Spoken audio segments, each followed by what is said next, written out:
of time, but we move on and stay in the Middle East, where at least 14 people were killed in Israeli strikes on Gaza today, according to Gaza's Civil Defense Agency, as US President Donald Trump is urging Hamas to accept a 60-day ceasefire deal. Civil Defense spokesman Mahmoud Bassal said 5 members of one family were killed in an airstrike on a tent housing displaced people in Al-Mawasi, a coastal area designated by Israel as a safe zone. 4 more family members were also killed in a strike in Gaza City, and another 5 died in a drone strike in Beir el Bala. Let's listen in to what some Gazans had to say. والله نايمين يما ما سمعنا لنهدب يما زلزلت الدنيا تزلزل يما والله أنا نايمة عند ابني يما ما عرفت وين أطلع بقول له يما وين الباب يما ورجيني الباب يما بصر مين يما استشهد يمكن هنا عنا يما الضربة يما طلعنا نجري يما لقينا الخيمة مولعة نار يما واجوا هنا قالوا منطقة يما فقتلوهم في المنطقة الآمنة قتلوهم إيش عملية نفسي أعرف إيش عملية. The Israeli military said this week it has expanded its operations in Gaza, claiming to have eliminated dozens of terrorists and destroyed hundreds of terror infrastructure sites.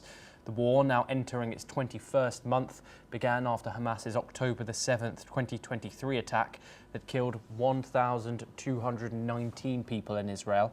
Since then, Israel's military campaign has killed at least 56,000 people, mostly civilians, according to Gaza's health ministry, figures deemed reliable by the United Nations. We're once again joined by Ali M. Bushback to discuss this ongoing situation further. I just want to get your thoughts on the ongoing attacks and the IDF strategy in accomplishing its aims. It's obviously said it's expanding its operations in the Gaza Strip. These numbers are coming through every single day like clockwork.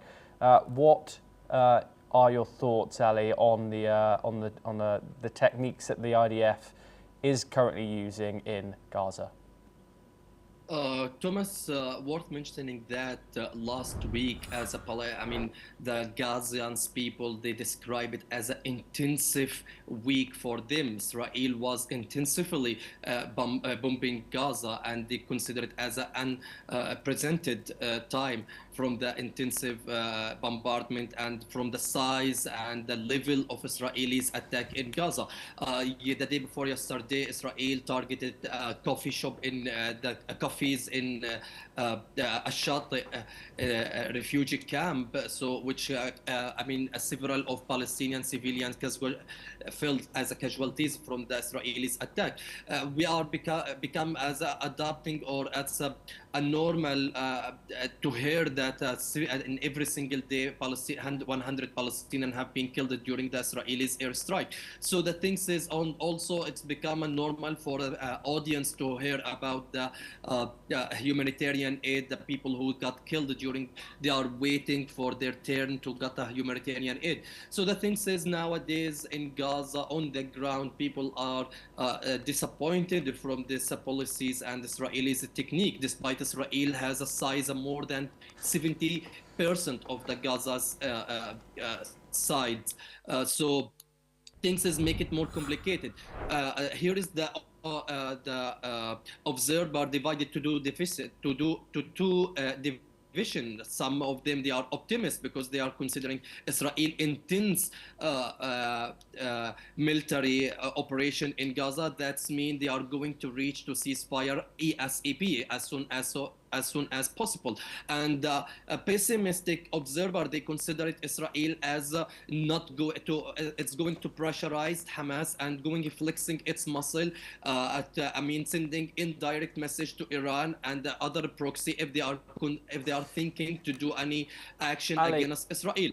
So, can I quickly interrupt you? We don't have much time, so I just want to ask a brief follow-up question. Do you think Israel's ongoing offensive is going to make it more likely for Hamas to accept this 60-day ceasefire proposal?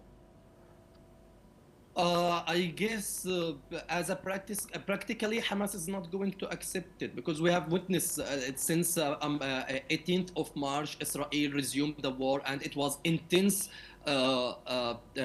airstrike. So Hamas doesn't, doesn't go back and doesn't showing any flexibility. And also that the people in Gaza themselves also criticizing Hamas because they consider it as acting like a stubborn while the people are dying, while the people are killing, and Hamas is not showing any progress in the negotiation. So here's also that for the delegation, several of people sending a message for the delegation to at least consider the people who's got killing in any cost, in any, in any payment. So they are going to accept any things, the people, civilians. But here Hamas is acting like stopping people, and the delegation team, they